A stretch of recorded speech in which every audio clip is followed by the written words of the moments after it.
Welcome to US Tzu Chi 360. I'm Neil Socont, and today I'm really fortunate to have Joe Huang with me.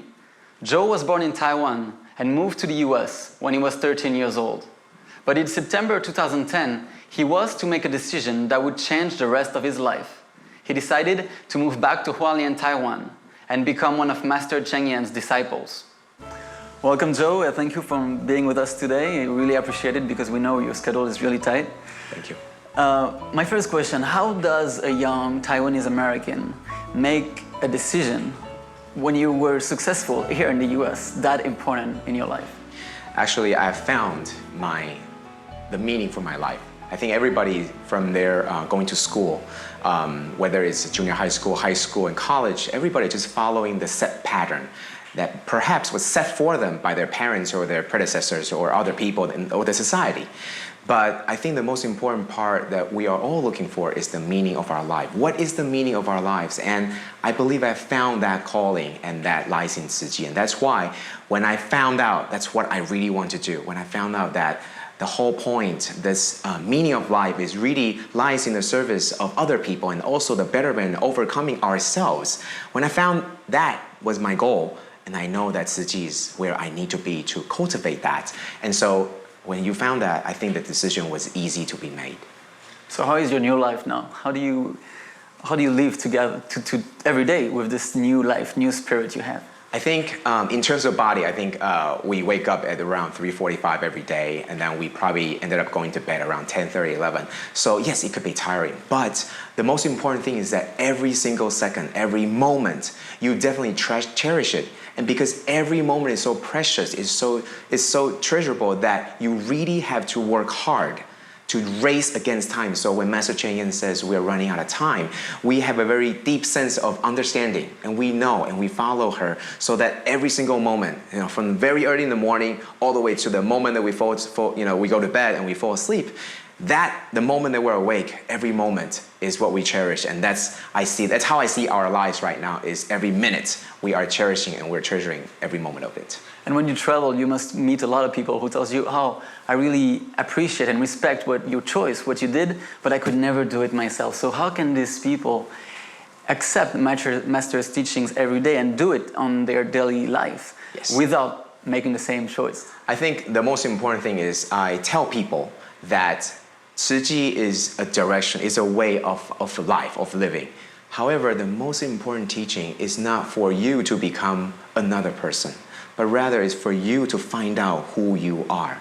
It's for you to find out what your inner nature, your Buddha nature, your inner self is telling you, is calling you out. What kind of sound, what kind of voice is it calling out for you to be? You have to find that voice. And in today's world, there are too many noises. There are too many things around us that distract us from being who we really are. For example, every day we go to work, there are all these text messages, there are all these instant messages, there are all these noises around, and everything is moving, every moment is moving. How can you find time to really settle down and calm down and find out, what am I doing with my life? So most of the people that I come in contact with, I just tell them, I am not necessarily going to brainwash you into becoming one of us, but I want you to really honestly evaluate your own life. Is this what you want to do? And if not, what are you doing to make it into something that you want? And then I'll tell them, if you really don't know where your life is going, or you're not sure, let me tell you my story. Let me share with you what I think. And if you agree with me, then let me share with you some more. One other challenge might be the differences, either language or cultural or religion. How do you overcome that? How can you talk to people like me, for example? I come from a different background. I don't speak Mandarin. I'm Catholic. And how can you talk to people like me around the world, there are plenty, and make them same thing, understand the philosophy, understand that spirit? I think we're all in this world where, for example, we are bilingual. We speak multiple languages, and also we're interacting with multiple different countries, and we have backgrounds in different, whether it's academic area or whatnot. And that makes us bridges. And we're here to build bridges. We are here to be a conduit to basically connect different worlds. So you mentioned one world where it's mostly predominantly Asian, specifically Taiwanese, and it's also very Buddhist in nature.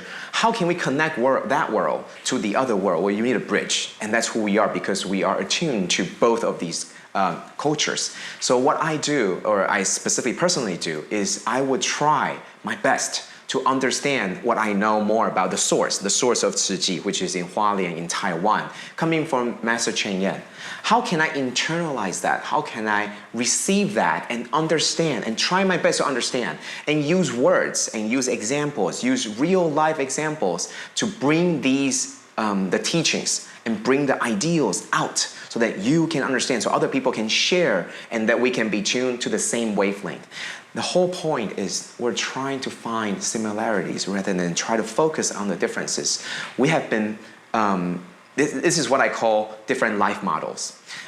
In Taiwan, it's mostly about life of subtraction, where if you have a test paper, if you have an exam, the teacher grades you based on what you did wrong. So for example, on the first topic, maybe the full credit was 20 points, and she will mark down -2 for missing this, -5 for missing this, and therefore you only get 13 out of 20, and then eventually everything gets tallied up. In America, or in the Western culture, it's called the model of addition, where if you do something right, I give you the credit for it, and at the end, I tally everything up. They both come to the same score. Yet, the one way of looking at it is how much are you missing from 100? The other way is how much have you gained from nothing? And both of these models are right. But how do you connect the two worlds together?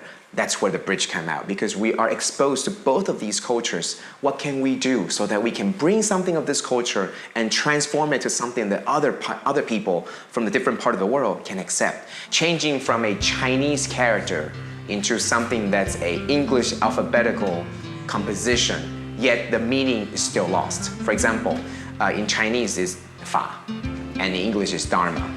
You can translate Fa to Dharma all you want, but people still won't get it. It looks English, it has all these alphabets, but you're not helping. This translation really didn't do anything other than it's a placeholder.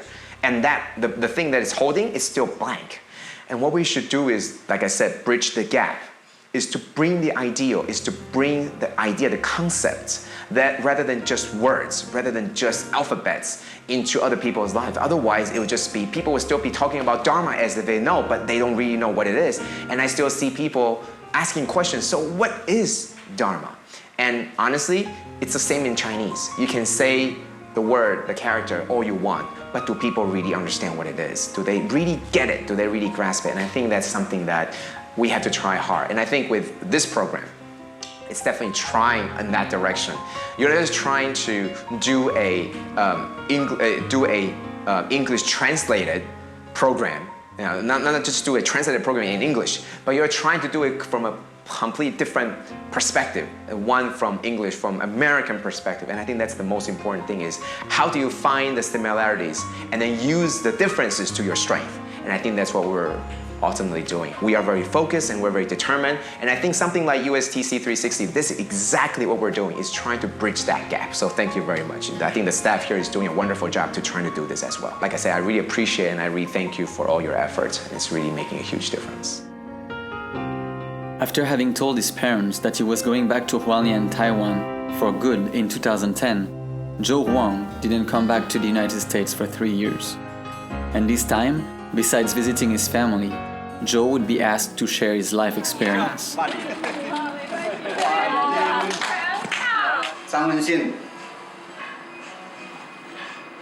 实际退转了，可能就10年后才进来了，真的。 Only within 2 weeks, he did it about 10 times, from the West Coast to the East Coast, and to hundreds of people, Tzu Chi volunteers, college students, as well as larger American audiences. It's a form of control. It's worth every moment of your time. In both Chinese and English, Joe accomplished his mission as a messenger of Master Cheng Yan's teachings. Beyond oceans, borders, and cultural differences, Joe delivered his message and took note of people's questions, remarks, and thoughts to be a messenger again when back to Taiwan. Together we exchange stories of the places to where we have both been and seen Tzu Chi's work in action. but also places where sometimes the cultural, religious, and linguistic differences can be either a challenge or a strength. 合在一起就是请大家多看大海滩。 Thank you. And to follow up on that, being in Haiti, for example, where most of the people speak either French or Creole, and we met there with the Sisters of Sainte Anne, who own the College of Marianne, the College Marianne. They worked with Tzu Chi for years now, and they are Catholic and Buddhist working together to, at the end, accomplish the first Buddhist and Catholic school. Yes. These sisters were telling me all the time, we feel like our spirit is the same. We met with Master Zhenyan in Hualien, and we feel our spirit is the same, exactly the same. But we still have our differences, so how do we cultivate these differences, but also work for the same goal, the same common goal that we share? And I think the same common goal from Master Cheng's point of view are the 3 vows that she has for every year, right? Is for all our minds, our hearts can be purified and calm, and also for the society to be harmonized, and therefore, hopefully there will be a world where there's no disaster. And how we go about doing that is, like I mentioned before, we should focus on our similarities. The differences will be there, because after all, you and I are different. Right? We look different, we have different background, we think differently. But how do we filter out these differences? In fact, the differences are what make us strong. If we don't have these differences, then we can be blindsided completely by something that's unexpected because nobody saw this coming. It is because we focus on our similarities to grow our strength, but at the same time, we do not see differences as our weakness, but rather we use it to our strength and strengthen our bond, that we know that even though we're different, but we're utilizing our differences as something that's our asset rather than our liability. And I think that's what the whole organization is trying to do. We're not trying to say everybody should be one and this way only. Even though you do see us wearing uniforms, that's a different way of cultivating. However, the main point is, how can we try to get everybody's expertise to the right places so that they can be the most functional as they can, yet at the same time, they all have the same direction. Let me give you an example. So this time, I had a chance to go to Los Angeles to participate in the Tzu Chi, the conference. And I think it was one of the most exciting events for me to participate in the US for some time. And my original plan did not involve taking a trip to Northern California. However, after my sharing, I think there were 4 or 5 brothers and sisters from Northern California. They all come to me, not at once, but they come one at a time. They all have their differences, right? One is an engineer, one is a housewife, and obviously everybody's different age group, and they all have different interaction with me from before. So they'll come at me with different, background, different ways, right? One try to say, oh, you haven't been here for such a long time. The other one says, we really need you. They all come in this problem with different angles, different perspectives. Yet they all have the same goal, trying to get me to Northern California. They succeeded because they got their differences to their strength, and their similarities, same goal. Sometimes if we just unite this goal, it becomes a strength that's able to get everybody onto the same path. At the same time, our differences even strengthen that goal even further, and that's what we're trying to do. What, when taking action in further countries, like I know you went to Africa, and I know you experienced challenges there because it's a new background, new entire background. How can you, in this kind of environment, how can you overcome all those challenges? I know for you it was kind of difficult in Africa. Right. First of all, it was, the seasons are different, right? It was, in the Northern Hemisphere, it was summer at the time, it was July. And when we got there, it was cold. However, the one thing that I found that was really valuable was that when I see this group of children, we went to Zimbabwe, we went to Africa. In Zimbabwe specifically, I saw a lot of children that was in the school where there was from K all the way to 8th grade. And all these children, they were all studying, they were learning basically there's no structure whether they can call classroom. It's really wide open. And even though that I see that there are a lot of differences, they are speaking some language that I don't understand, and most of them do speak English. But the things that they're teaching, it could be something, it could be math, it could be science, it could be whatnot. But I see the heart, I see the effort that was put in by the teachers and the students. And that is universal. I sort of remember back to when I was in college and when I was in school, and I saw the things that were similar. And I saw that the differences were we had all these infrastructure, we had all these resources, but they don't. What can I do to provide them something that could help them? So that maybe I could give them, we can provide for them something of an even ground where they are better equipped, they're better prepared to succeed. And so even though there are all these differences, and some of them might be working to our strength, some of them might be working as our weakness, what can we do to overlook that we can build on our similarities? We all believe that education is the key to answer, is the key to bettering their future. So what can we do about that? And I think when we have the same goal, when we have the same direction, let me tell you, that strength is unbelievable. The impossibles all of a sudden become something that could be attained. And that's what we're doing. We're bringing miracles, essentially. We're bringing something that was unthought of, unheard of before, into something that's really possible. That's something that could be seen by today's standard. And see, we made it happen. And this is not work of supernatural powers. This is the work of everyday living being, all of us, whether it's volunteer from Taiwan, volunteers from US, or volunteers from Africa. We made it happen, and this is our collective work. And so together we can make it happen. You're talking a lot about actions, and I know when you joined, you wanted actions, but yet you made the choice to go back to Hualien. So how do you balance action and spirituality? Because that's what your life is about right now, yes. Balancing the two. How do you balance that? Yes. I think one of the examples that Dharma Master Cheng Yen once said was really brought out the essence of this. She said that in our bloodstream, if you have an air bubble inside, it will clog the bloodstream, which cause things to happen, like stroke, etc., because your brain, missing the oxygen. However, without the air bubble does not mean that your bloodstream have no oxygen. Your blood is still oxygen. It still has oxygen in it, right? Whether it's hemoglobin or something that my high school biology teaches me. But all that tells you that there is work or action and there's spirituality. I do not see them as two things. They have to be combined as one. I'm still working on it. But the ultimate goal is, how can we bring the two to become one, such that when we are doing anything, whether it was action or whether it was spirituality, there's no differentiation. There's no difference in telling, you know what, I'm working on my spirituality right now, so don't bug me about action. Or I am just working right now, and therefore spirituality can be put on hold.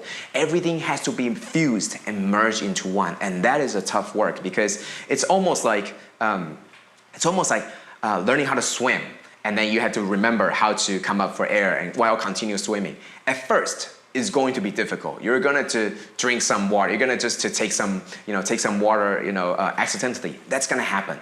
But that's just like how we can try to fuse it together. At first, it's going to be difficult. You're going to try to work Buddhism. You're going to try to work spirituality into your action. That's going to be hard. It's going to reject it at first because it's something that's undone. It's something that's unheard of. It's hard to do. You've never done it before. But as you do more, as you listen to Master's teaching more, as you do more and more, and all of a sudden Master's teaching, maybe one phrase will all of a sudden pop up. That's when you realize, hey, I'm slowly merging the two. And eventually, hopefully, we can be like Master, where everything she does, the two things is always as one. There's no differentiation. It's basically, there's no space in between. There's nothing in between action and spirituality. It's merged as one. What's your message for the youth, and especially the youth that right now is saying, oh, I would like to do that, but I believe that still being successful and accomplishing things depend on money. And being successful for me would be have a good job and make a lot of money. What is your message for them? Because you were the counterexample. Yes. I think the most important part, I believe, is to stay true and honest to yourself. Is this what you really want? Or is this what you want because other people think that you should do this? You have to stay true to what you think is right. And that's why there's a still thought. There's a Jinsi aphorism that says, if it's the right thing, just do it. And stop thinking so much about, oh, I think if I do this, other people might think, some lowly of me. I remember one time I was on in Taiwan in high-speed rail station where it's pretty modern, everything was modern, and one person in front of me, I think he accidentally put a recyclable plastic bottle into the garbage can, and it's right next to each other. and he just simply made a mistake.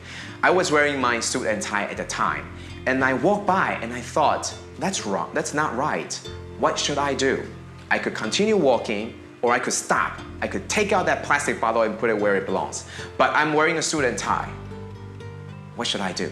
So I take down my suit and I roll on my sleeves and I reach in, I pull out the plastic bottle and I put it into the recycle bin. And I think it's about what is the right thing to do, not so much about what other people expect you to do. And if you know, and trust me, we all know deep in our hearts what's the right thing to do. We're just telling us excuses. We're just telling us, yeah, it's because I need to make a living. Yeah, it's because of that. And sometimes, making a living becomes, 1 or 2 or 3 iPhone, iPad, iPod. All these things came out, but do we really need them? I think we all have an answer. And all my message is trying to tell people is listen to yourself, but also listen to watch TV.